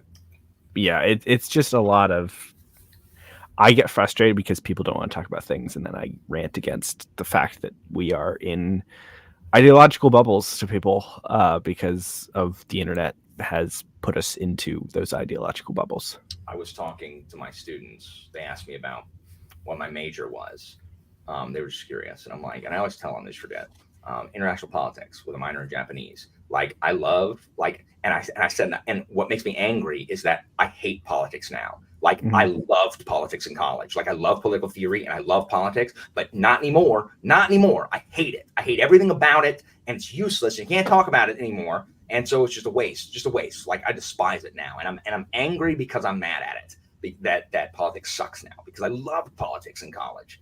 And that's so I use my classical studies class to talk about politics, but we're talking about politics in the ancient Greek setting. So literally the entire beginning of this lesson, this particular section was oligarchies and the different kinds of oligarchies, because Athens is a monarchy and then it's an oligarchy, and then it becomes a democracy. So I have to teach them what an oligarchy is so they understand the difference between that and the democracy.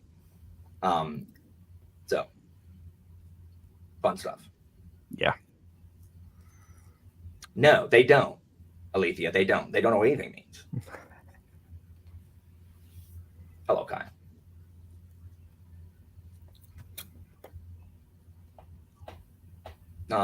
It means nothing. Words don't mean anything. Like no one is held accountable for anything they do, say, anything. Like anything. There is no accountability. There's no account. Our entire government is on the bloody take, and nobody cares. And you know why they're on the take? Because nobody cares. So, if you don't have any scruples, there's no disincentive to not. There's no disincentive to not be corrupt. No disincentive at all. If you don't have any scruples, why? Who cares? Who cares? No one's going to care. You're not poor. Steal as much as you want. You're not poor. You're not going to jail. Are you kidding? It's ridiculous. Only poor people go to prison. Ridiculous. Absolutely ridiculous. I'm sorry, but Night Watch, Samuel Vimes, the law has to apply equally to everybody, or it isn't justice, it's tyranny. Sorry. If the law doesn't apply, there must be a policeman for kings. Sorry. Mm-hmm. Have you ever thought about getting involved with local or state politics? No, because I can't. Because I cannot win. I cannot be listened to, because someone be like, hey, so I'm going to give you all this money, provided that and I'll be like, no, I don't want, no, that's stupid. No. And I'd probably be killed, because, we live in one of those towns where people literally say, hey, I know a guy, and then they kill him and throw him in a construction site. It's ridiculous. I don't know anybody. And you know what? No one would like me, because it'd be like, oh, I'm sorry. I actually want to fix something, and I wouldn't be on the take, and I wouldn't do that because that's ridiculous. What if we did something efficient? So I can't win. It's not possible. The fact that we won't let someone drive, but we will let them decide the future of the nation is absolutely preposterous. And all of the people who are against the age limits and the term limits for Congress are like, well, that's too restrictive. It should be up to the individual to know when to step down. I get that, but I live in the real world where people don't do that. Especially And the people that say this are the ones who are always talking about the other side being pie in the sky, like, oh, we live in the real world. Yeah, so why don't we do something about living in the real world and making it to where these people who will literally die with their like rigor mortis fist around the like levers of power, and kick them out. Kick them out because they're not honorable enough to step down. It's either because one, they're incredibly corrupt, or two, they legitimately have deluded themselves into believing that they are what's best for the country and their constituency. Like they literally think that only they can do it. I'm sorry, granddad. Other people can do what you do, which is sit around and take money for opinions. It doesn't need to be you. Yeah. Not even granddad, great granddad. I'm just dumb. It's definitely me, Master Sal. You know, when I was young, we all used to think yes, politicians weren't corrupt. No, It's just obscene that people can't do what is good for the country. Heaven forbid you put the freaking country over your own self-interest for just a second. Like, just a second. You don't steal a whole bunch of money or take money for an opinion you don't even agree with. Like, listen to freaking Dr. Lyman Hall from Georgia, who voted with his constituency until until he realized that, hey, they elected me to use my brain and use my good judgment to do what I think is best. And sometimes that's going to agree with the mass, and sometimes it's not. Because you know what? The mob ain't always right. And people want beyond that now. They all want whoever is ruling. They want dictatorship. Actually, no one wants democracy. Yeah. In democracy, you sometimes have to accept you don't get your way, and neither party can handle it. Neither party can handle not getting their freaking way. Like, sorry guys, half of us are Democrats and half of us are Republicans. You're not going to get your way all the time. Like, you're just not going to get your way all the time. The government is for everybody. It's not just for half the country. The government is for bloody everybody. I don't understand why it's so hard. Why is that so hard? Boom. I don't understand. It's that freaking simple. Anyway. Yes. Apologies for getting your heart rate up. My heart rate's not actually up on this one because I don't know. Like, I don't take this personally. When my students don't do work or do poorly on something, I take it personally. Because, you know, if I was good at my job, they wouldn't fail. And if they had any respect for me, they'd do their freaking homework. So I take it personally. I don't take politics. I don't take the political system personally because, you know, whatever. It's just ludicrous. Anyway. It isn't that hard. I just don't understand. I don't understand why people can't just do the right thing. I don't know why that's so bloody hard. And no one's perfect. No one's perfect. So if we screw up, what if, and guys, I'm just spitballing here because this is a science fiction fantasy channel. So what if, like, thinking speculatively here, what if when we screwed up, we just said, you know what, guys, I'm sorry. Like I was wrong. Like, what if we did that? Like, what is even the point of the oath that you take when you testify in court now? Like, saying "so help you God" doesn't mean a bleeding thing. Every single person says "I do" and then gets up there and lies through their teeth and talks out of both sides of their mouth. Useless. Absolutely useless. No one get some freaking integrity and personal accountability. Like, I'm sorry that's going to cost you political capital, but you know what? In the long run, people might actually have some respect for you. Anyway. Walker for benevolent dictator. 2036.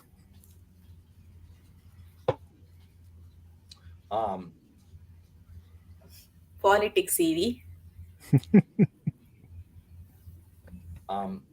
Not really ranting about politics as much as I am politicians. I'm ranting against self-interest and lack of integrity. So I do think that there are some people in there that do have integrity, but they're few and far between. See, A lot of it. even if politicians have integrity in the beginning, they compromise so they there. have to compromise on that to survive for in Here's the the long thing. term. Here's the thing. Like Pete, you're right. There are some people that sit there and they're being run out because they can't get anything done. If you keep your integrity, you can't get anything done. But the thing is, you don't have to compromise. It's like the people. It's like the people who are slaves to the bloody algorithm on freaking BookTube say, "Oh, I have to. Like, I have to do this because the algorithm." No, you freaking don't. You make a choice. Like, I'm sorry you're miserable being enslaved to the algorithm. You're choosing to do that. No one's forcing you. Just like as a politician, you don't have to compromise. Like you can choose to maintain your integrity. Are you going to get as much done? No. But like, it's just like once you have compromised once, it is really easy to keep doing it. Like you only have to compromise your principles one time to where it's like, you know what? That didn't turn out that bad. Like you can stick to your guns. Are you going to get reelected? Maybe not. Maybe not. But you're not there to get elected. You're there to try to do something. And if you have integrity and can't get anything done, that doesn't say anything about you. It says everything about the other morons who don't have any. Unless it's spun the other way, which it always is. I have not. Like freaking spin or whatever. Like you can't worry about what other people say about you. Mm-hmm. Like just because people say crap doesn't mean it's true. In fact, most of what people say isn't true. Unless I say it, and then it's always true. Of course. I have something about blood. Anyway, don't know why I got on this. It was me. Oh yeah. No, I started it with oligarchies or whatever, and then you were talking about freedom of speech. Mm-hmm. Who knows? Yeah, that's the problem. Like, you have to ditch your integrity to get elected, mostly, because everybody ain't Jed Bartlett. We can't have Jed Bartlett or Arnold Vinnick. Lord, please, give us a Bartlett or Vinnick. I think the problem is that the Jed Bartletts and Arnold Finnecks tend to be very, very local representatives if they exist, and then they don't get very far after that. Yeah, that's like, I mean, yeah. So they don't get the right people behind them. Let Bartlett be Bartlett. Yeah. Look, I love Bartlett and Vinnick. And Santos is good too. Anyway. I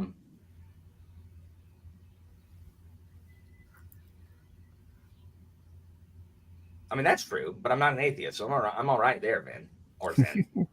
But I mean, that's true. And that's true. That's the hit that Vinnick took when running. Because he didn't go to church. Look, I'd take Veterinari because you know what? Veterinari's fair. Like, at least Veterinari is doing it for the security of the state. Like, I don't agree with everything that Veterinari does, but I don't think Veterinari's unfair. No.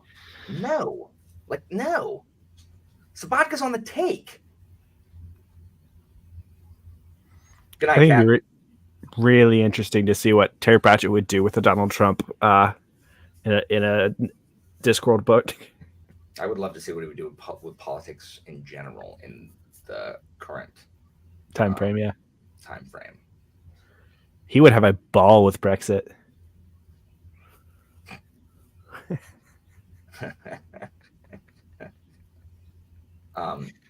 Every people wanted to leave. Well, every yes. time I meet a Brit in person, I say, "Hey, how's Brexit?" Oh, it's good stuff. Anyway, not a political channel, which is why I don't talk in specifics, but I do talk about principle. It's just infuriating, absolutely infuriating. Mm-hmm. It is not hard, and this is why, like, I don't care who sees my channel. Like, I don't care if students hear this. I don't care if parents of students hear this. I don't care if administrators hear this, because there's not a dang thing I'm saying that isn't true and that I won't stand behind. Not a bit of it. Not a bit of it. So, whatever. Yeah. I Have you read all the Guards books, Pete? No, I just finished Men at Arms this month. Oh, word. It was good. Really, I think I liked it better than Guards. I think it's probably better than Guards, but I have nostalgic glasses for Guards. I think it's funny. I think Guards is funnier.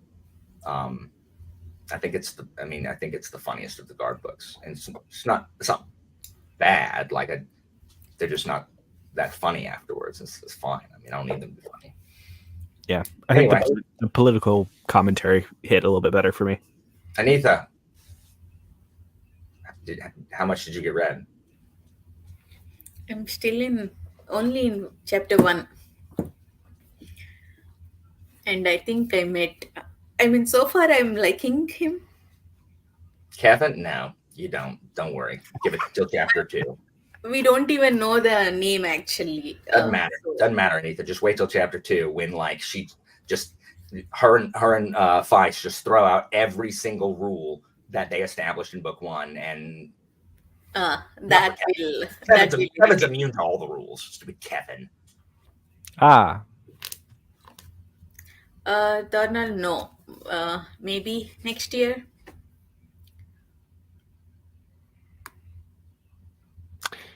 Anita, you read Guards though, right? No, you haven't done any. I haven't read any. I want to start with Guards. But You can like Kevin all you want, Anita. I'm not opposed to you liking Kevin. I would like Kevin a lot if if he was just a Midkemian that she learned from. Like, I think that would be really cool. That's a cool plot point. The romance thing is stupid. I totally understand. A slave. If she wants to do what she's doing with him, she should not have made him a slave. See, I totally understand. Right now, I am seeing only as a slave, and he's trying to do rebellion or something. So I'm liking him. Once he comes to this house, the way he acts, he's definitely going to frustrate me. I have to address this monstrous. I hope you're kidding, Heidi. This is in no way correct. Like, I do not give a crap what gender any of these freaking people are.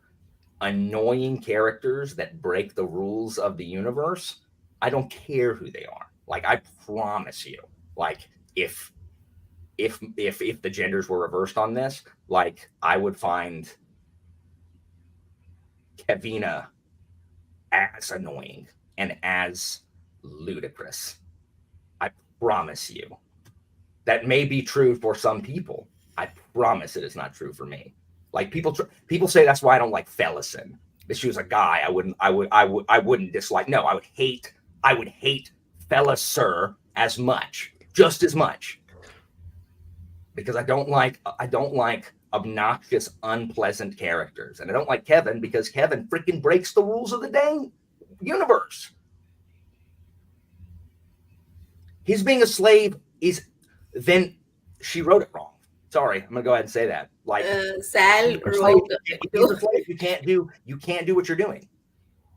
Sal, don't worry. Alan is not going to influence me. I already have strong opinions, so we will see. That's true. I do hate strong women and girl bosses. Yeah, here. None of that is true. Anyway. Do what? Proof. Adon, the biggest girl box, obviously. Who? Sure. Edon from Long Price. Oh, I love Edon. And Kian. That's why I suggested Kian as the baby name, but you rejected it. Kian would have been a great baby name. Oh, I do despise Denna. That's true. I despise Denna. I despise whatever Curtisan girl was in that first book. I love Angla. I love Lady Sybil. I love Lady Violet in Downton. And I love Lady Sybil in Downton. Edith is the architect of her own misery. So Edith, sorry, like, I can't help you. And then Mary doesn't have to be. Mary doesn't have to be the kind of bee she is. Like, she doesn't have to be such a bee to Edith. She Sure. doesn't. Like, she does not have You to know, be that way. I I do like her when she's not being like mean to Edith. yeah.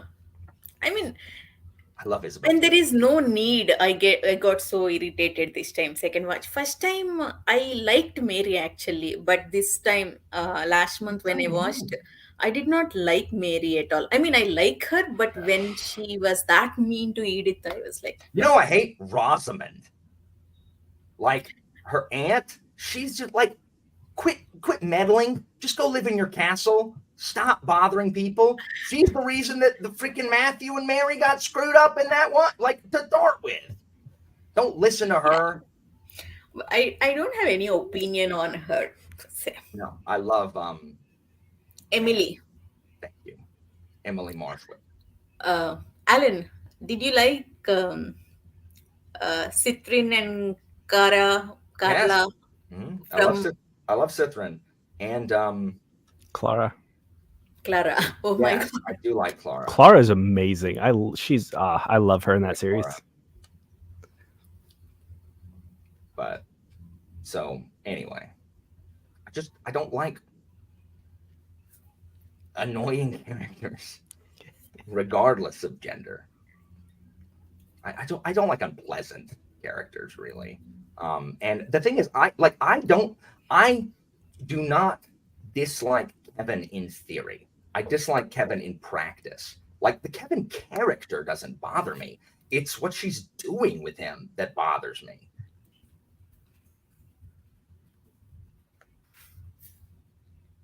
I thought you were a man wearing your clothes. Sure they do, but I don't have to like them. That's what I'm saying. Like, that's fine. Like, and then I put that in there. Like, okay. Oh, well, you didn't understand it. Like, it's because this means, and like, no, I know. I still don't like that. Like, I did not like it because I didn't get it. I don't like it. I got it and I don't like it. Both and. Just because you understand doesn't mean you have to like it. Just because you understand doesn't mean you have to agree. It better If Alan is on that side, he likes it. But if he likes the tyrant or the general or whoever is ruling, then he don't like revolutions. So the problem is the mob can't be trusted. So I approve of the mob's desire to overthrow the current system because the current system is elitist and should be overthrown. But then the mob can't be trusted to govern themselves. So I am happy to spearhead the revolution as long as I am appointed to be in charge afterwards, because I will have a fair reign. Actually, this was shown very well in that Shadow Throne. Yes. Yeah. I mean, it's shown well in like the real French Revolution. Yeah. Where people lost their mind. Hello. Hi, Christina. The one thing.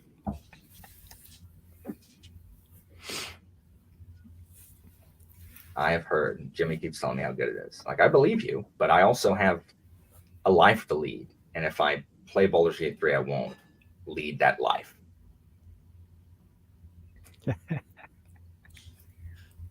Understandable. There are certain games I cannot play either.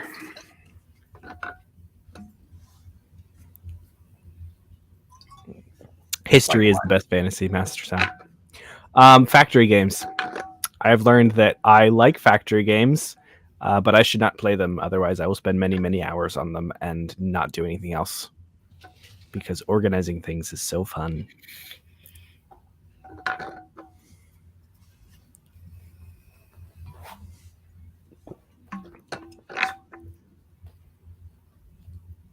Are you hearing weird noises?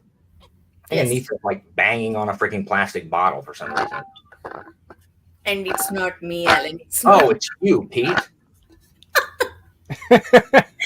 Every single time, whatever some noise comes, anyone does, Alan assumes it's me.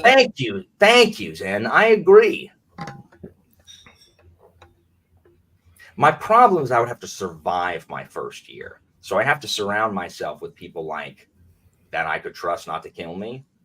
And if I survived my first year, like, and just got rid of all the people who, you know, would be mad, I mean, I could stream it, but again, I would have to play it to stream it.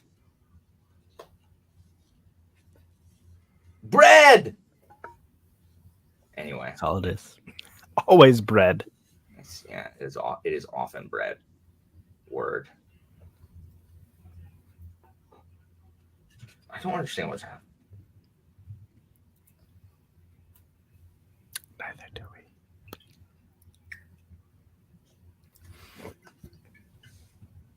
we. I'd be interested to see if you read one of the books that I read for Spiffbo was Exile of Zanzibar, and that was very much a political book in its own right. Some of the characters were a little bit dramatic, but very much philosophical. A lot of symbolism, like the main characters, has a lot of symbolism around Lady Justice. Mm-hmm. But she's basically like a time traveler that went off course, and she's trying to make her way back, but she has to deal with all the political systems of this Bronze Age place that is called Florence, but is not in fact in Italy. It's fun times.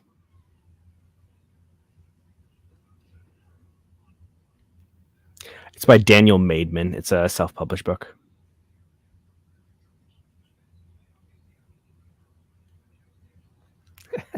Oh, Parker. It's Parker. But the thing is, if Parker was writing it, like I know exactly who would betray me. Like it's the same character.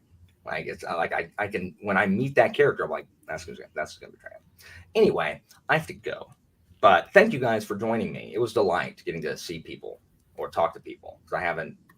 Again, it was like it's been 23 days since my last sprint. So hopefully I will make a return to book 2 at some point. I can stop. I don't know. I have to do what is going to help my mental health, but we'll see. At any rate, so yeah, good night, guys. Or Good night. have a great rest of your day. Bye. Bye, commenters.